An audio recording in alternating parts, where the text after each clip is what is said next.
Global stocks are set to end a roller coaster week in the red as investor anxiety about U.S. growth combined with downbeat earnings weighed on tech stocks. And a sell-off that started in Asia and sent Japan's Nikkei down 5.8% in a loss not seen since March 2020 during the COVID-19 crisis. The data showing a surprise slump in U.S. manufacturing last month ignited worries that the Federal Reserve may be behind the curve, raising the risk of a sharp economic downturn and putting additional weight on a key monthly jobs report that is due in the next hour or so. Looking at the 10-year Treasury yields, they dropped about 3 basis points to 3.9% as investors poured into safe haven bonds. The 2-year yield, which typically reflects near-term interest rate expectations, that touched its lowest since May of last year before bouncing back slightly higher to 4.1%. At its policy meeting that ended on Wednesday, the Fed left rates unchanged, but Chair Jerome Powell pointed to September as a potential start to rate cuts. Looking at the market's all-share index, it's in negative territory, followed by the financials, industrials, as well as the resources. Looking at the currency picture, Rand trading at 18.20 to the dollar, 19.69 to the euro, and 23 Rand 18 to the pound. To help us wrap up the week and give us a fixed income perspective, we are joined by James Turp, who's a portfolio manager at Sanlam Investments. James, thank you so much for your time. Given everything we've heard this week, all the sort of market price action that we've seen, what do you make of investor sentiment as we get closer and closer to that jobs report? Thanks for having me, Nastasha. It's been a nervy week, as you say there, with certainly the pain being felt most recently in the equity markets.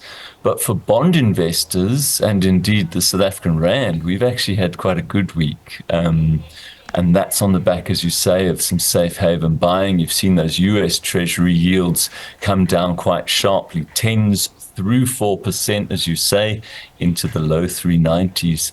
And we've been beneficiaries of that as well, with foreigners also in our auction here in South Africa.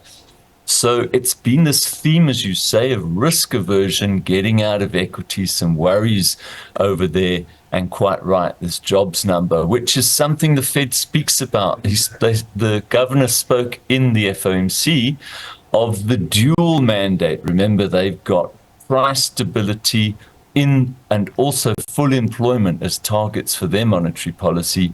So focusing now on the economy is going to become more and more a theme, and teeing up rate cuts. Speaking of the Fed, when he was doing that, media room press conference with the journalists, is there one particular point that you took away from some of his comments? I think it was just that. It's this first time we've actually heard reference on the dual mandate. So it's been the focus on inflation or on growth, but now talking about both and missing both, and perhaps starting to feel a little bit anxious and clearly preparing for cuts. But at the same time, they don't want to give anything away, do they? So still keeping those cards closer to their chest. But there were a few comments and adjustments that were made when citing expectations, where previously they said inflation's not near their target. Now they're saying it's closer. Little tweaks of the wording, and I think the market's right to expect a cut now in September. With that said, you've got three of the world's, call it biggest central banks, so to speak, moving in different directions. The Fed holding, Bank of England cutting, Bank of Japan hiking. Broadly, they're all looking at the same story here, but they are conclusion about it is quite different. How hard does it become for you to make those, market calls, or rather let's call it interest rate calls, on a meeting by meeting basis? And how long do you expect this divergence to continue for? Yeah, it's a great question, because it's always been the challenge for us as fixed income managers, this event risk over monetary policy meetings.